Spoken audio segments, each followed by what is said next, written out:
4, Part 4 continued. 7 Ways to Peace and Happiness. Chapter 13, The High Cost of Getting Even. One night, years ago, as I was traveling through Yellowstone Park, I sat with other tourists on bleachers, facing a dense growth of pine and spruce.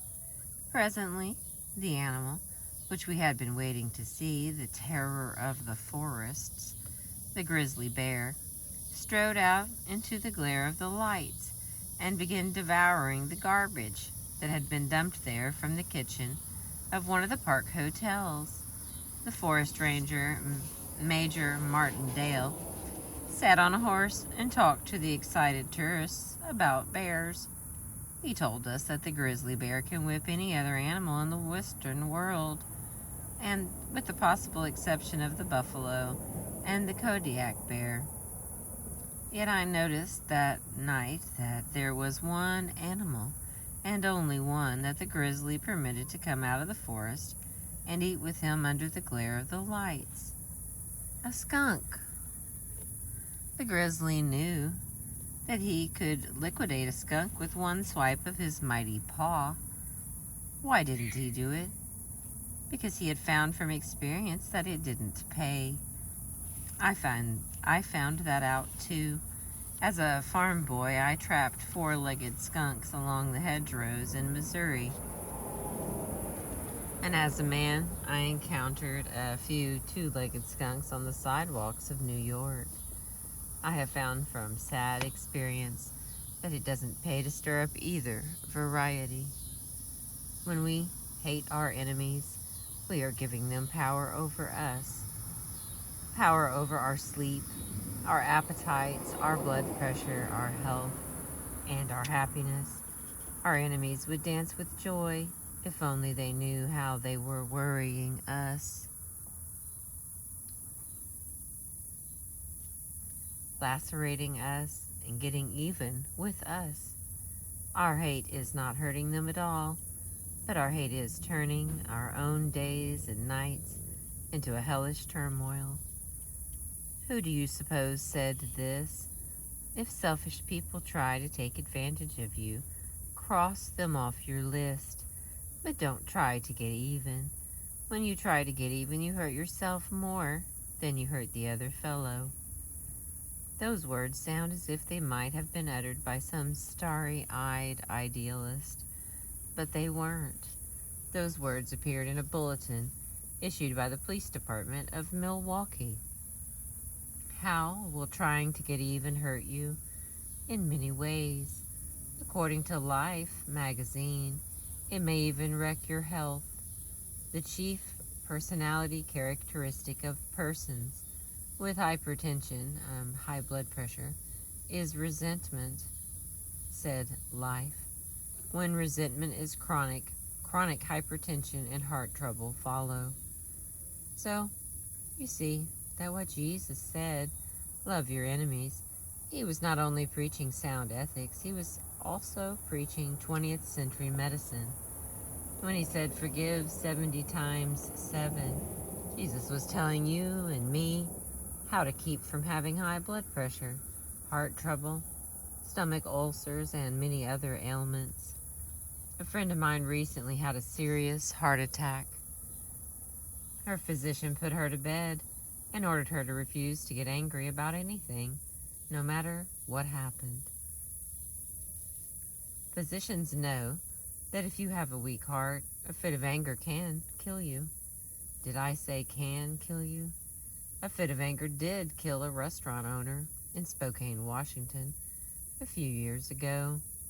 I have in front of me now a letter from Jerry Swartout, Chief of the Police Department, Spokane, Washington, saying, a few years ago, William Falcober, a man of 68 who owned a cafe here in Spokane, killed himself by flying into a rage because his cook insisted on drinking coffee out of his saucer. The cafe owner was so indignant that he grabbed a revolver and started to chase the cook, and he fell dead from heart failure with his hand still gripping the gun. The coroner's report declared that anger had caused the heart failure. When Jesus said, "Love your enemies," he was also telling us how to improve our looks. I know women, and so do you, whose faces have been wrinkled and hardened by hate and disfigured by resentment. All the beauty treatments in Christendom won't improve their looks half so much as would a heart full of forgiveness, tenderness, and love. Hatred destroys our ability to enjoy even our food. The Bible puts it this way: better is a dinner of herbs where love is than a stalled ox and hatred therewithin.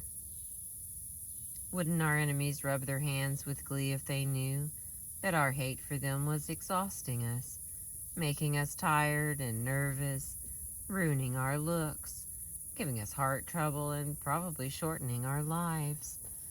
Even if we can't love our enemies, let's at least love ourselves. Let's love ourselves so much that we won't permit our enemies to control our happiness, our health, and our looks. As Shakespeare put it, "Heat not a furnace for your foe so hot that it do singe yourself." When Jesus said that we should forgive our enemies 70 times 7, he was also preaching sound business. For example, I have before me, as I write, a letter I received from George Rona, Fragdegatans, 24, Uppsala, Sweden. For years, George Rona was an attorney in Vienna, but during the Second World War he fled to Sweden. He had no money. He needed work badly. Since he could speak and write several languages, he hoped to get a position as a correspondent for some firm engaged in importing or exporting. Most of the firms replied that they had no need of such services because of the war, but they would keep his name on file, and so on. One man, however, wrote George Rona a letter saying, "What you imagine about my business is not true. You are both wrong and foolish. I do not need any correspondent.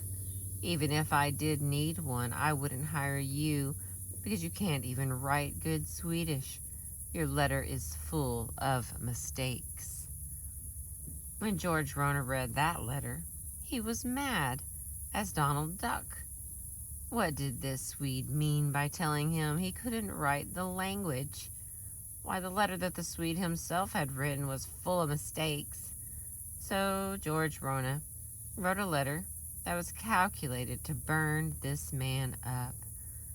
Then he paused. He said to himself, "Wait a minute now. How do I know this man isn't right? I have studied Swedish, but it's not my native language. So maybe I did make mistakes I don't know anything about. If I do, then I certainly have to study harder if I ever hope to get a job. This man has possibly done me a favor, even though he didn't mean to. The mere fact that he expressed himself in disagreeable terms doesn't alter my debt to him. Therefore, I am going to write him and thank him for what he has done." So George Rona tore up the scorching letter he had already written and wrote another that said, "It was kind of you to go to the trouble of writing to me, especially when you do not need a correspondent. I am sorry I was mistaken about your firm. The reason I wrote you was that I made inquiry, and your name was given me as a leader in your field. I did not know I had made grammatical errors in my letter. I am sorry and ashamed of myself. I will now apply myself more diligently to the study of the Swedish language and try to correct my mistakes. I want to thank you for helping me get started on the road to self-improvement." Within a few days, George Rona got a letter from this man asking Rona to come to see him. Rona went and got a job.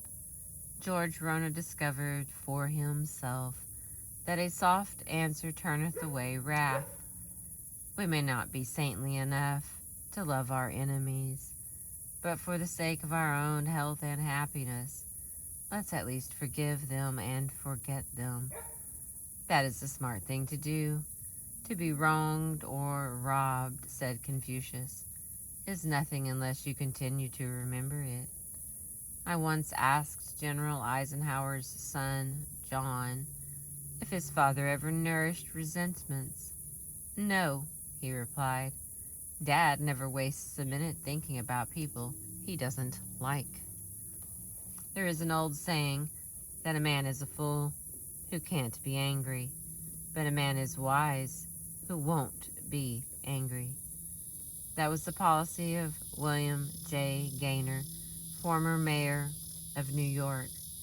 Bitterly denounced by the yellow press, he was shot by a maniac and almost killed. As he lay in the hospital fighting for his life, he said, "Every night I forgive everything and everybody." Is that too idealistic? Too much sweetness and light? If so, let's turn for counsel to the great German philosopher Schopenhauer, author of Studies in Pessimism. He regarded life as a futile and painful adventure. Gloom dripped from him as he walked. Yet out of the depths of his despair, Schopenhauer cried, if possible, no animosity should be felt for anyone. I once asked Bernard Baruch, the man who was the trusted advisor to 6 presidents, Wilson, Harding, Coolidge, Hoover, Roosevelt, and Truman, whether he was ever disturbed by the attacks of his enemies. No man can humiliate me or disturb me, he replied. I won't let him. No one can humiliate or disturb you and me either, unless we let him. Sticks and stones may break my bones, but words can never hurt me. Throughout the ages, mankind has burned its candles before those Christ-like individuals who bore no malice against their enemies. I have often stood in the Jasper National Park in Canada and gazed upon one of the most beautiful mountains in the Western world, a mountain named in honor of Edith Cavell, the British nurse who went to her death like a saint before a German firing squad on October 12, 1915. Her crime? She had hidden and fed and nursed wounded French and English soldiers in her Belgian home and had helped them escape into Holland. As the English chaplain entered her cell in the military prison in Brussels that October morning to prepare her for death, Edith Cavell uttered 2 sentences that have been preserved in bronze and granite. I realize that patriotism is not enough. I must have no hatred or bitterness towards anyone. 4 years later, her body was removed to England, and memorial services were held in Westminster Abbey. I once spent a year in London. I have often stood before the statue of Edith Cavell opposite the National Portrait Gallery and read her immortal words carved in granite. I realize that patriotism is not enough. I must have no hatred or bitterness toward anyone. One sure way to forgive and forget our enemies is to become absorbed in some cause infinitely bigger than ourselves. Then the insults and the enmities we encounter won't matter because we will be oblivious of everything but our cause. As an example, let's take an intensely dramatic event that was about to take place in the pine woods of Mississippi back in 1918, a lynching. Lawrence Jones, a colored teacher and preacher, was about to be lynched. A few years ago, I visited the school that Lawrence Jones founded, the Piney Woods Country School, and I spoke before the student body. That school is nationally known today, but the incident I am going to relate occurred long before that. It occurred back in the highly emotional days of the First World War. A rumor had spread through central Mississippi that the Germans were arousing the Negroes and inciting them to rebellion. Lawrence Jones, the man who was about to be lynched, was, as I have already said, a Negro himself, and was accused of helping to arouse his race to insurrection. A group of white men pausing outside the church had heard Lawrence Jones shouting to his congregation, "Life is a battle in which every Negro must gird on his armor and fight to survive and succeed." Fight, armor, enough. Galloping off into the night, these excited young men recruited a mob, returned to the church, put a rope around the preacher, dragged him for a mile up the road, stood him on a heap of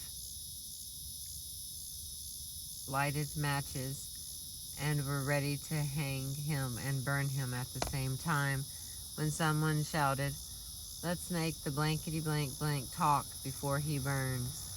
Speech, speech." Lawrence Jones, standing, spoke with a rope around his neck, spoke for his life and his cause. He had been graduated from the University of Iowa in 1907.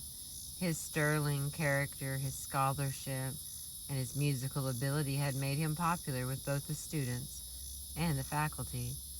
Upon graduation, he had turned down the offer of a hotel man to set him up in business, and had turned down the offer of a wealthy man to finance his musical education. Why? Because he was on fire with a vision.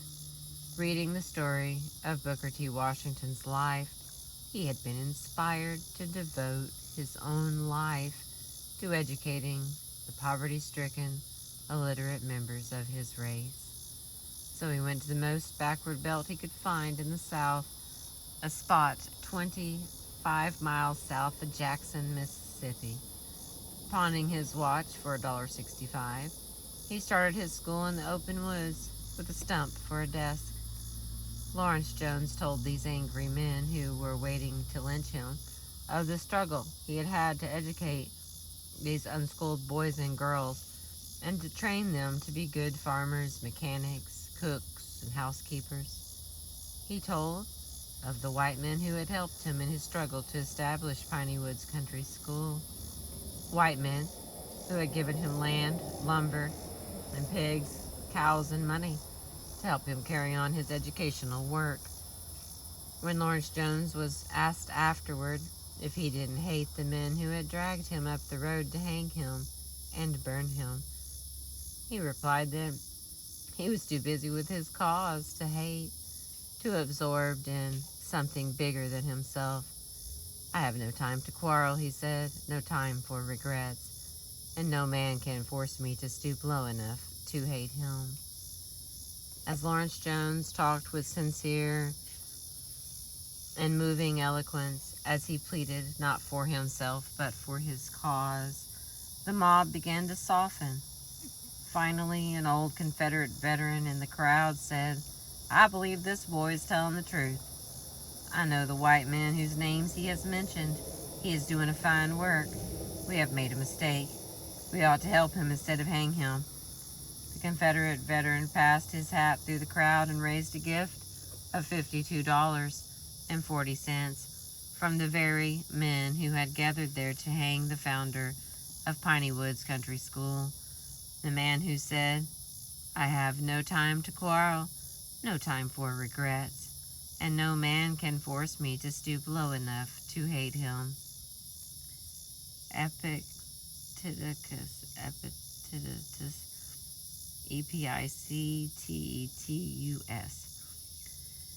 Gotten it wrong all the way through the rest of the book, so we'll get it right eventually.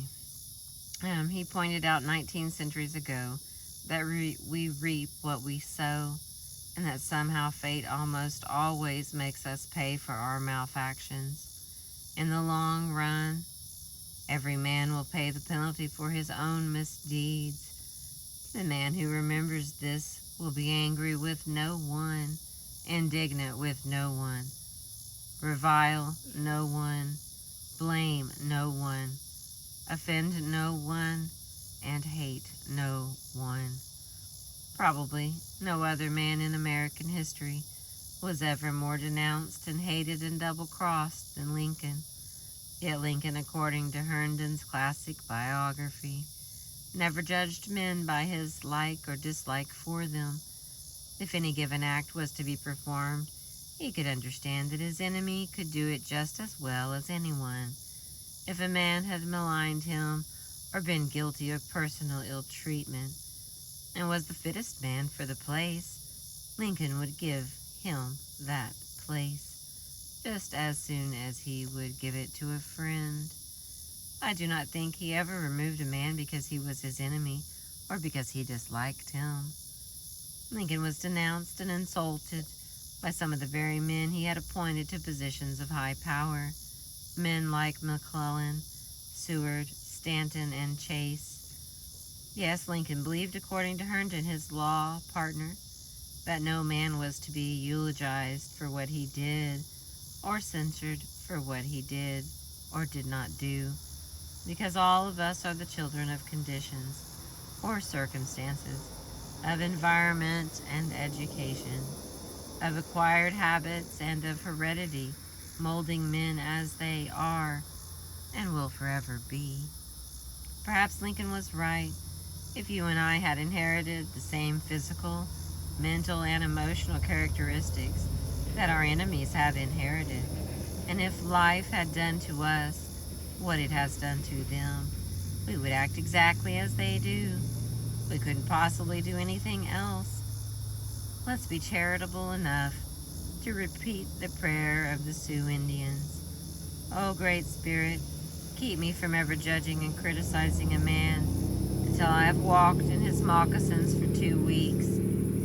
So instead of hating our enemies, let's pity them and thank God that life has not made us what they are.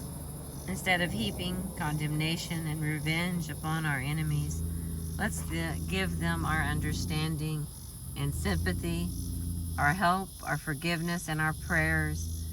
I was brought up in a family which read the scriptures or repeated a verse from the Bible each night and then knelt down and said family prayers. I can still hear my father in a lonely Missouri farmhouse repeating these words of Jesus, words that will continue to be repeated as long as man cherishes his ideals. Love your enemies. Bless them that curse you. Do good to them that hate you. And pray for them which despitefully use you and persecute you. My father tried to live those words of Jesus, and they gave him an inner peace that the captains and the kings of earth have often sought for in vain. To cultivate a mental attitude that will bring you peace and happiness, remember that rule too is, let's never try to get even with our enemies, because if we do, we will hurt ourselves far more than we hurt them. Let's do as General Eisenhower does. Let's never waste a minute thinking about people we don't like. Thank you for listening. I appreciate you.